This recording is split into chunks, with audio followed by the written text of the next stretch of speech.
Hello guys. जैसा कि आज हम स्टडी करने वाले हैं respiratory system. It is very important topic. यानी जो रेस्पिरेटरी सिस्टम है इससे रिलेटेड काफ़ी एग्जामों में भी क्वेश्चन पूछे जाते हैं, चाहे वो हमारा नीट हो, नेट हो, बोर्ड के एग्ज़ाम हो।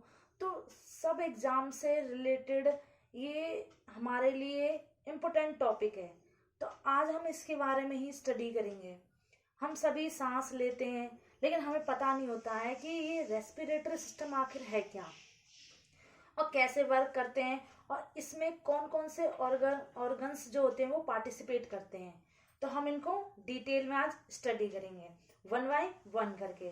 तो सबसे पहले इट इज रेस्पिरेटरी सिस्टम, जिसे हम हिंदी में कहते हैं श्वसन तंत्र।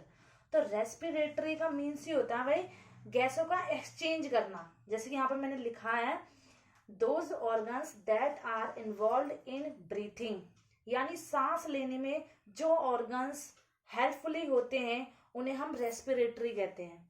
अब यहाँ लग गया सिस्टम यानी तंत्र। तो भाई हम रेस्पिरेटरी सिस्टम प्रोसेस करेंगे तो भाई ये अकेला थोड़ी ना करेगा, इसके साथ कई सारे ऑर्गन्स होंगे जो मिलकर इस रेस्पिरेटरी को कंप्लीट करेंगे, उसके थ्रू फिर हम सांस लेंगे।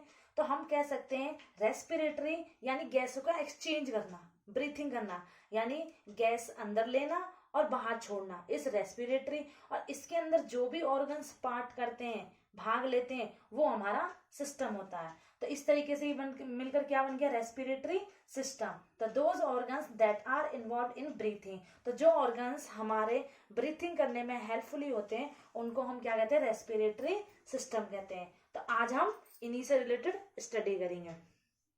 आगे पहुंचे तो देखो टॉपिक को ना, इस वीडियो को ना स्टार्टिंग से एंड तक देखना, आपके सारे डाउट क्लियर हो जाएंगे। और देखो हम चीजों को, कॉमन सी बात है, चीजें हमें याद रहती है, हम थ्योरेटिकल याद कर लेते हैं, लेकिन मान लो हमें पता ही नहीं होता कौन किसका पार्ट है। तो मैं आपके लिए वही चीज, जैसे मान लो आपने फिल्म देखी है, आप 4 घंटे की फिल्म देखते हो, लेकिन 4 घंटे का ब्यूरो आप क्या आधे घंटे में, मिनटों में कह देते हो। क्यों? क्योंकि उस 4 घंटे को जो आपने देखा है ना, आपके माइंड में एक छोटा सा ब्यूरो बन गया है, छोटी सी इमेज बन गई है, जिसको आप बड़ी ही आसानी से किसी को भी एक्सप्लेन कर देते हो। तो इसी तरीके से मैं टॉपिक आपके लिए शॉर्ट करके लाती हूँ, ताकि आपको ये दिमाग में, आपके माइंड में ये फिट हो जाए, सेट हो जाए और आप भूलो ना। आप इजिली, मैंने रेस्पिरेटरी सिस्टम बताया, आप सिंपली डेफिनेशन बता सकते हो।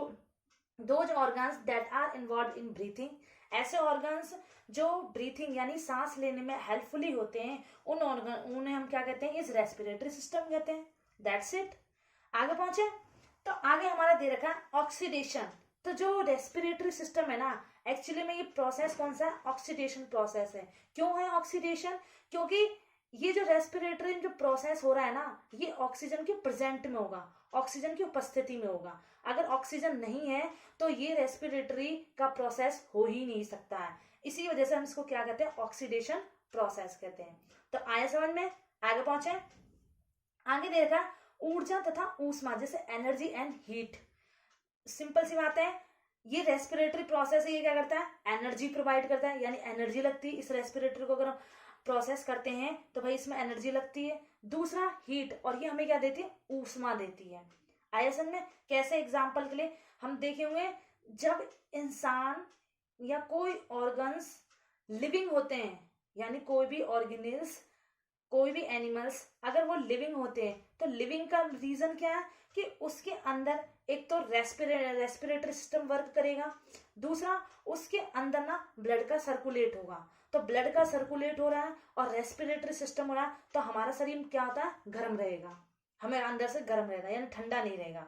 ये कॉमन सी बात है। लेकिन देखा होगा अगर हम सांस लेना बंद कर दे, हमारी ये नोज बंद हो जाए, हम सांस ना ले, तो हमारा ब्लड का सर्कुलेट रुक जाए, तो हम क्या होंगे, मर जाएंगे। तो जब मर जाते तो हमारा शरीर कैसा होता है, ठंडा हो जाता है। तो यह पहचान है कि ऊर्जा और ये ऊष्मा प्रोसेस है, यानी रेस्पिरेटरी क्या करते हैं, एनर्जी देती है, दूसरा ये हीट बनाती है। तो जो इंसान रेस्पिरेटरी प्रोसेस करेगा वो, उसके पास एनर्जी भी होगी एंड उसके अंदर हीट भी होगा, यानी उसका शरीर गर्म होगा। अगर इंसान ब्लड का, उसके बॉडी के अंदर से ब्लड का सर्कुलेट रुक जाए, और दूसरा वो रेस्पिरेट यानी सांस लेना वो बंद कर दे, तो उस इंसान का शरीर क्या होगा, ठंडा पड़ जाएगा।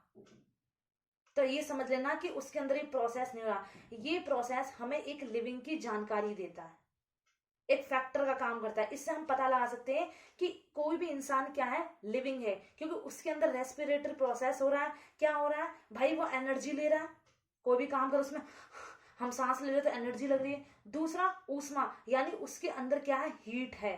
तो ये हमें प्रोवाइड कर, ये हमें बताता है कि हम क्या है, एक लिविंग है। तो ध्यान रखना। अब तुम बता सकते हो आसानी से किसी से, मान लो कोई इंसान, जैसे किसी भी इंसान का शरीर अगर ठंडा है तो तुम कॉमन से कह देना कि वो इंसान मर गया है। लेकिन अगर कोई इंसान की सांसें चल रही होगी, यानी ब्लड का सर्कुलेट चल रहा है, और वो इंसान सांस ले रहा है, तो कॉमन सी बात है वो अभी जिंदा है, वो अभी लिविंग है। That is doubt clear. आगे पहुंचे। अगला दे रखा है अब चाय, जिसे हम कहते हैं कैटाबॉलिक। तो देखो कैटाबॉलिक प्रोसेस होता है, कैटाबॉलिक है ना, जस्ट अपोजिट होता है एनाबॉलिक। ठीक, यानी कैटाबॉलिक का जस्ट अपोजिट जो वर्ड होता है उसे हम कहते हैं एनाबॉलिक। तो देखो कैटाबॉलिक का मीन्स होता है किसी भी चीज का ब्रेक डाउन होना, टूटना, और एनाबॉलिक का मीन्स होता है जुड़ना। तो भाई देखो रेस्पिरेटरी हम जब प्रोसेस करते हैं तो इसमें कई सारी चीजें टूटी, जैसे हम गैसेस लेते हैं, तो भाई जो हम गैसेस लेते हैं तो ऐसा नहीं वो हमें कंप्लीट मिल रहा है, कुछ ना कुछ उसमें से गैसेस के जो मॉलिक्यूल्स हैं वो खत्म हो रहे हैं और नए मॉलिक्यूल्स बन रहे हैं। तो इस है ये हमारा क्या, रेस्पिरेटरी सिस्टम इज अब चाय, यानी कैटाबॉलिक प्रोसेस है। कैटाबॉलिक वो प्रोसेस होता है जिसमें कोई भी चीजों का ब्रेक डाउन होता है, और जैसे इसका एनाबॉलिक होता है चीजों का बनना। तो हमारा रेस्पिरेटरी सिस्टम है क्या, इस कैटाबॉलिक सिस्टम है। ठीक, आगे पहुंचे। तो देखो इस रेस्पिरेटरी सिस्टम को स्टडी करने से पहले आगे हम इनके ऑर्गन्स को पहले हम जान लेते हैं कि रेस्पिरेटरी ऑर्गन्स यानी कौन ऑर्गन्स रेस्पिरेटरी सिस्टम का प्रोसेस करते हैं। तो देखो हम जैसे कि ह्यूमन है, ह्यूमन के बारे में हम स्टडी करेंगे। हमारी जो एनसीईआरटी बुक है उसमें भी ज्यादा जो डिटेल्स ह्यूमंस के बारे में दे रखा है, फिर वहीं से हम स्टार्ट करते हैं। तो देखो पहला इज मैमल्स। तो मैमल्स हम सभी में कंफ्यूज होता है कि what is a mammals. Common सी बात है, जो भी जनरेशन या जो भी पेरेंट्स अपने बच्चों को दूध पिलाते हैं वो हमारे मैमल्स होते हैं, जिसे हम क्या कहते हैं, स्तनधारी। स्तन बोले तो मैमल्स ग्लैंड, यानी एक्चुअली में स्तन का मीन्स ही होता है मेमरी ग्लैंड। तो भाई मेमरी ग्लैंड उसी के अंदर पाया जाएगा जो एनिमल्स मिल्क प्रोड्यूस करेगा। आया समझ में। यानी देखो नाम से हम याद रख सकते हैं कि स्तन, तो स्तन का मीन्स होता है मैमल ग्लैंड्स, यानी जो भी एनिमल्स ब्लड सर्कुलेट करता है, ब्लड रिलीज करता है, तो उसके अंदर क्या होते हैं, मेमरी ग्लैंड है। अब मेमरी ग्लैंड जिसके अंदर होंगे वो मिल्क प्रोड्यूस करेंगे, और जो मिल्क प्रोड्यूस करेंगे वो होंगे क्या, मैमल्स होंगे। Doubt clear. आगे पहुंचे। तो यहां समझ आ गया। तो मैमल्स के यहाँ पे दे रखे हैं कि जो मैमल्स एनिमल्स होते हैं ना वो एक्चुअली में सांस किससे लेते हैं, फेफड़े से लेते हैं। ठीक, जिसे हम इंग्लिश में लंग्स कहते हैं। तो फेफड़ा यानी लंग। आगे पहुंचे।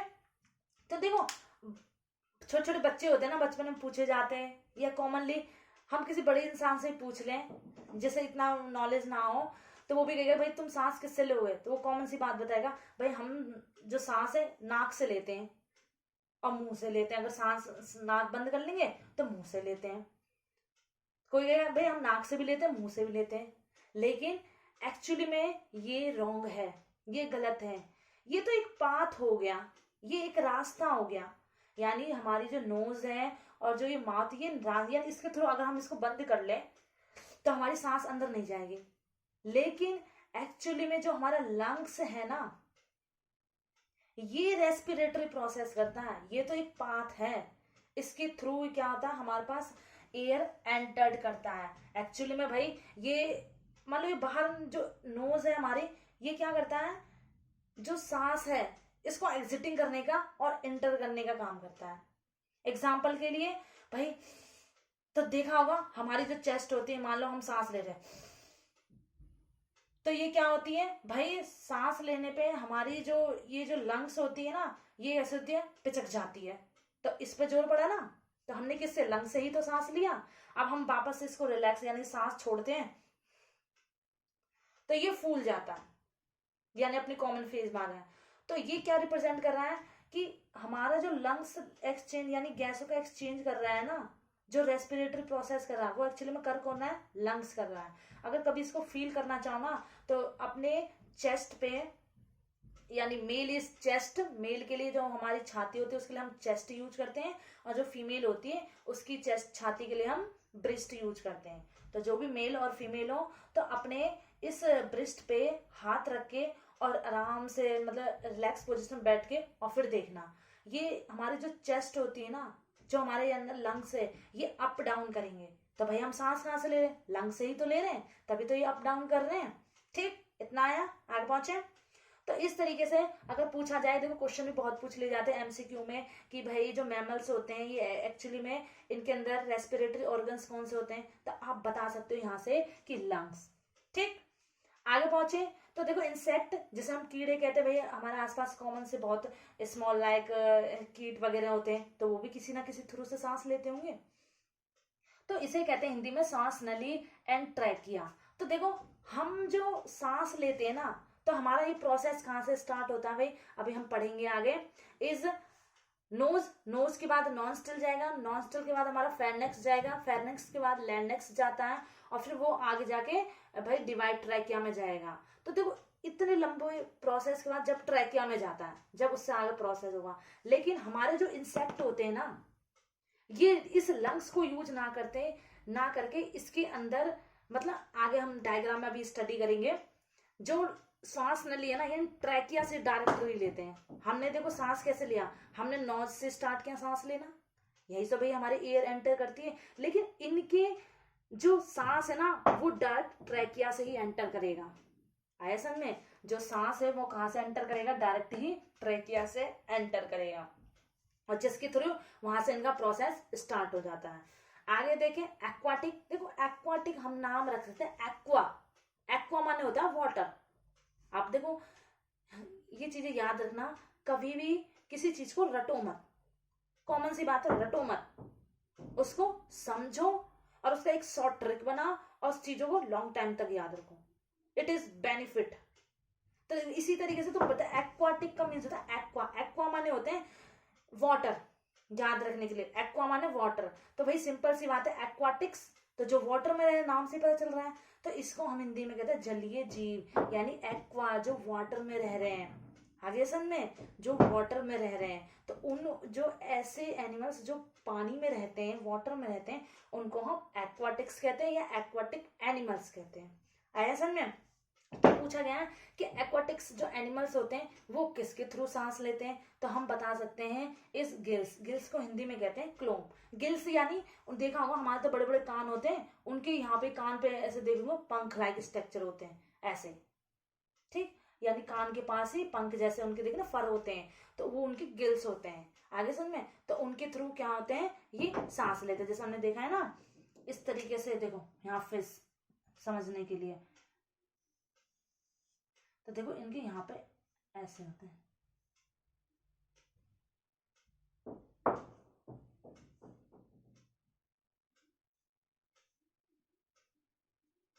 दिख रहे हैं ये, तो ये इनके क्या होते हैं, गिल्स होते हैं। आया समझ में, क्या है गिल्स। तो देखो मैमल्स किसके थ्रू लेते हैं रेस्पिरेटरी सिस्टम, किसके थ्रू सांस लेते हैं, फेफड़ा। ठीक, इंसेक्ट किसके थ्रू लेते हैं, सांस लेने, जिसे हम ट्रैकिया कहते हैं। यानी ये फेफड़े का यूज ना करके डायरेक्टली क्या होता है, हमारे यहाँ लंग्स का प्रोसेस स्टार्ट होता है एक मैमल्स में, जो नोज से स्टार्ट होता है, फिर जाके हमारे वही नोज जाएगा, नॉनस्टिल जाएगा, इससे फिर फेरनेक्स लैंडेक्स जाएगा, फिर आगे हमारा एयर ट्रांसफर होता है, फिर जाकर ट्रैकिया में पहुंचता है, फिर आगे का प्रोसेस होता है। लेकिन जो इंसेक्ट होता है ना, ये क्या करता है, डायरेक्ट ही ट्रैकिया से लेता है, यानी इसका जो लंग्स है ना, हमारा ट्रैकिया का लंग्स में प्रेजेंट होगा, अभी हम आगे देखेंगे, तो वहीं से क्या करता है इंसेक्ट, वहीं से डायरेक्ट क्या लेते हैं, एयर लेते हैं, वहीं से रेस्पिरेटरी सिस्टम प्रोसेस करते हैं। एक्वाटिक जो जल में रहते हैं, सिंपल सी बात है, तो ये किसके थ्रू लेते हैं, हमारे गिल्स के थ्रू लेते हैं, जैसे हमने यहाँ देखा। आगे देखे फ्रॉग, तो फ्रॉग जिसे मेढक हम सभी जानते हैं, तो देखो जो फ्रॉग है ना, इसकी जो स्मॉल फेज होती है, यानी ये जब बच्चा होता है, कभी देखना जो फ्रॉग के जो बच्चे होते हैं ना, वो भी हमें फिश जैसे लगते हैं, तो हम कभी कभी सोचते हैं अरे ये फिश है, लेकिन एक्चुअली में फिश ना होगे, वो क्या होते हैं, वो टेडपोल के बच्चे, फ्रॉग के बच्चे होते हैं, जिन्हें हम क्या कहते हैं, टेडपोल कहते हैं। तो जब एक फ्रॉग मैच्योर नहीं होते हैं, यानी बच्चे की स्टेज में होते हैं, जब वो बच्चे छोटे होते हैं बहुत, तो वो किसके थ्रू सांस लेते हैं, गिल्स के थ्रू। आगे समझ में, क्यों, क्योंकि भाई ये वाटर में जो फ्रॉग है ये अपने एग रिलीज करता है, वाटर में रिलीज करेगा, ठीक। तो ये जब ये टेडपोल बन जाते हैं, यानी छोटे छोटे बन जाते, छोटे छोटे बच्चे बन जाते हैं ये, तो इनके पास उस टाइम क्या होता है, ना तो ही लंग्स बनते हैं और ना उस टाइम स्किन अच्छे से डेवलप होती है। तो उस टाइम ये क्या होता है, गिल्स के थ्रू सांस लेते हैं, क्योंकि हमने अभी देखा था कि भाई एक फिश है वो गिल्स के थ्रू ले रहा है, बेनिफिट का काम है, गैस का एक्सचेंज कर रही है। तो एक टेडपोल भी ना सेम फिश की तरह, जब उसकी मैच्योरेशन नहीं होती है, बच्चे स्टेज में होता है, उस टाइम ये क्या होता है, गिल्स के थ्रू सांस लेता है। आया समझ में। आगे देखें, तो देखो जो फ्रॉग है ना, तो जब ये मैच्योर हो जाते हैं तो इसके अंदर दो ऑर्गन्स डेवलप हो जाते हैं, क्या क्या, एक तो लंग्स, दूसरा स्किन। तो देखो जब ये भूमि पे होता है, यानी लैंड पे होता है, तो उस टाइम क्या होते हैं, ये लंग्स के थ्रू सांस लेते हैं। और जब ये पानी यानी एक्वाटिक वाटर में होते हैं, तो उस टाइम क्या होते हैं, ये स्किन से सांस लेते हैं। आगे समझ में, यानी एक फ्रॉग जब लैंड पे होगा तो वो लंग से, यानी हमारे जैसे सांस लेगा, ठीक। और एक पानी में होगा तब वो स्किन से सांस लेगा। तो इसी तरीके से हम फ्रॉग को इस मैमल्स भी कह सकते हैं, और ये एक्वाटिक में आते हैं, तो इनके पास दोनों की वैरायटी है, दोनों ही कैरेक्टर हैं। तो हम फ्रॉग को एम्फीबियंस एनिमल्स की कैटेगरी में रखते हैं। एम्फीबियंस बोले तो उभयचर, यानी ये होते क्या, ये एक्चुअली में होते हैं उभयचर। तो उभयचर का मीन्स होते हैं जो जल पे भी रहते हो और जो जल में रहते हैं और थल में भी रहते हो। तो इतना आई होप आपको आया होगा समझ में।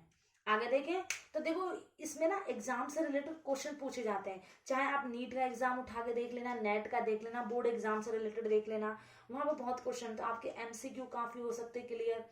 आगे देखें, तो देखो ये हमने कुछ ऑर्गन्स के नाम पढ़े थे कि इनके थ्रू ये एनिमल्स क्या लेते हैं, सांस, रेस्पिरेटरी सिस्टम का प्रोसेस करते हैं। अब हम चलते हैं ह्यूमन में।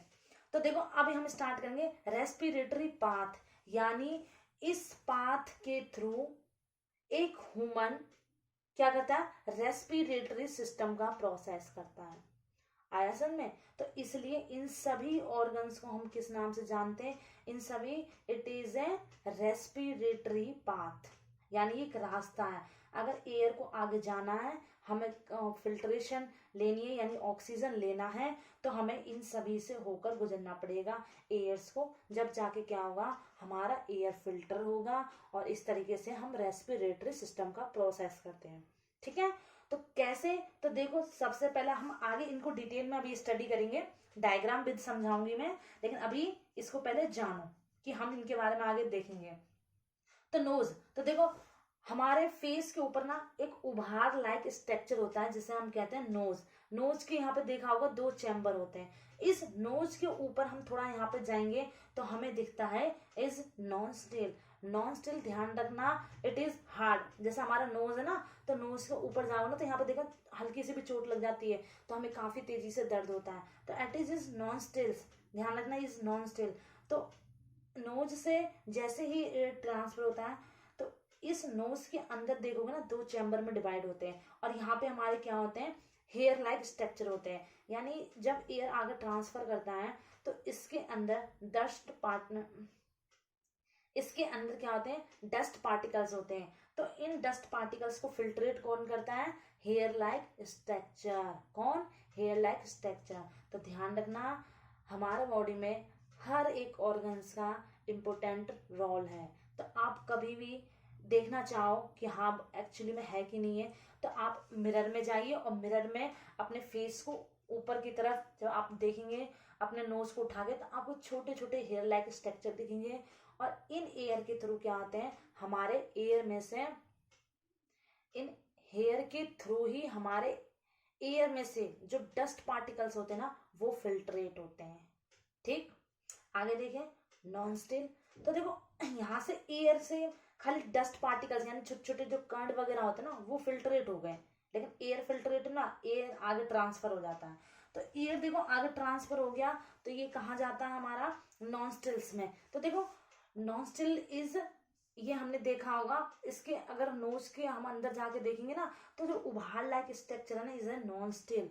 तो ध्यान रखना, इस नॉस्ट्रिल अंदर क्या होते हैं, हमारे म्यूकस होते हैं। देखा हो ना, छोटे छोटे बच्चे होते हैं ऑल टाइम नाकों में उंगलियां करके निकालते रहते हैं, मतलब इसका मतलब ये नहीं कि उसे सर्दी जुकाम है कुछ टाइम बाद, तो जो हमें डस्ट सा निकलता है ना, तो एक्चुअली म्यूकस है। म्यूकस है क्या, ये एज ए पॉइजन का काम करता है, यानी हमारे बॉडी के अंदर जो लंग्स होते हैं जब फिल्ट्रेट का काम करते हैं, तो उसमें से जो डस्टिंग निकलती है, तो उसको जो ट्रैकिया होता है ना, वो ट्रैकिया ना आगे की तरफ धक्का लगाता है, भाई यहाँ से हटो हटो।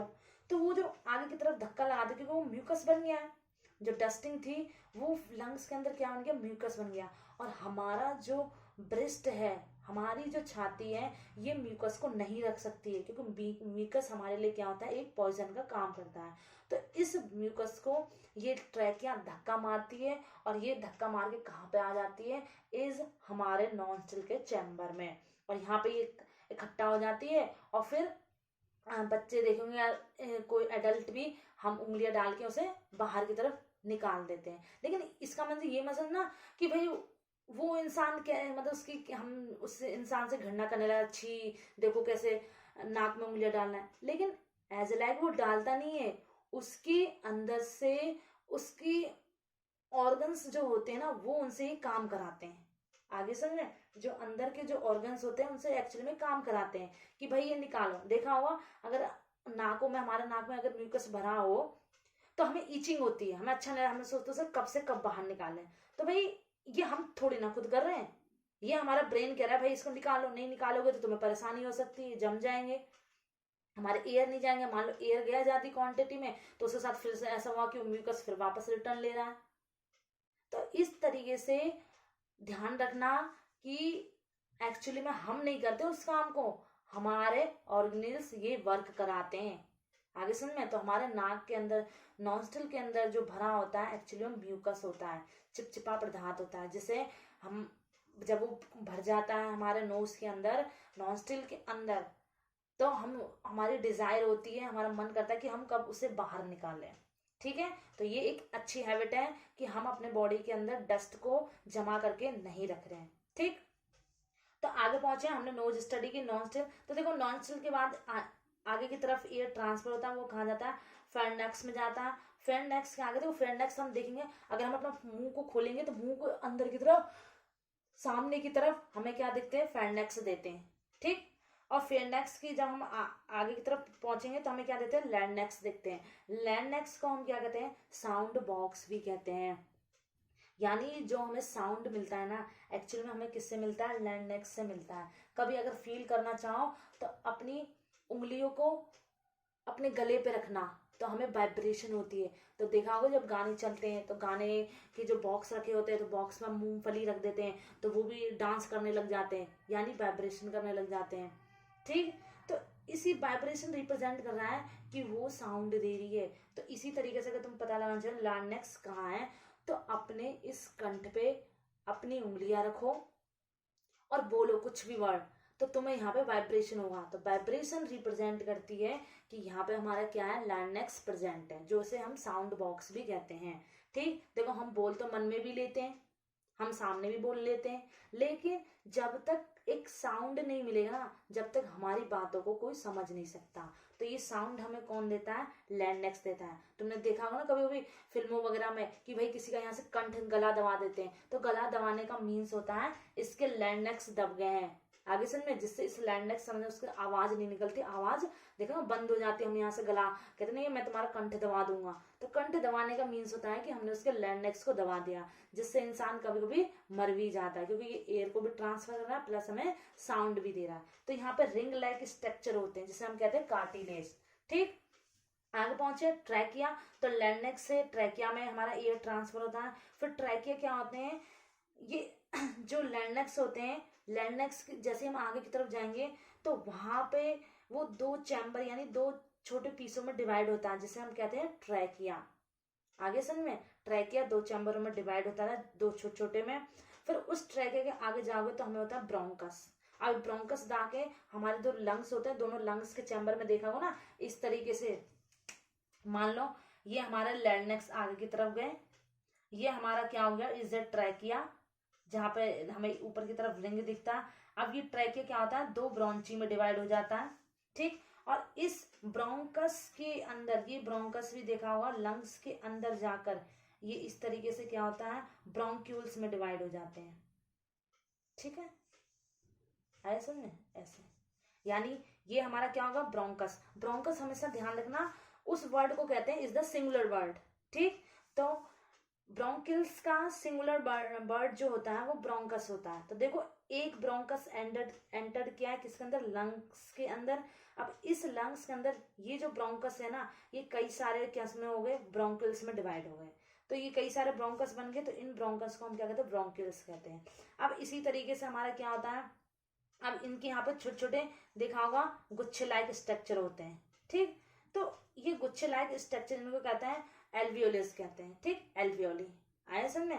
अब इस एल्वियोली से ही फिर क्या होता है, हमारा जो ब्लड होता है इसे मतलब लंग्स ले लेता है, और लंग्स के बाद फिर वो उसे ब्लड में मिला देता है, ब्लड के बाद फिर उसे सेल्स लेती हैं, और सेल्स फिर उसे किस में ट्रांसफर कर देते हैं, माइटोकॉन्ड्रिया में, ठीक। और इस तरीके से हमारे बॉडी में रेस्पिरेटरी सिस्टम का प्रोसेस होता है, ठीक। चलो आगे देखते हैं कि वर्क कैसे करता है डायग्राम के थ्रू।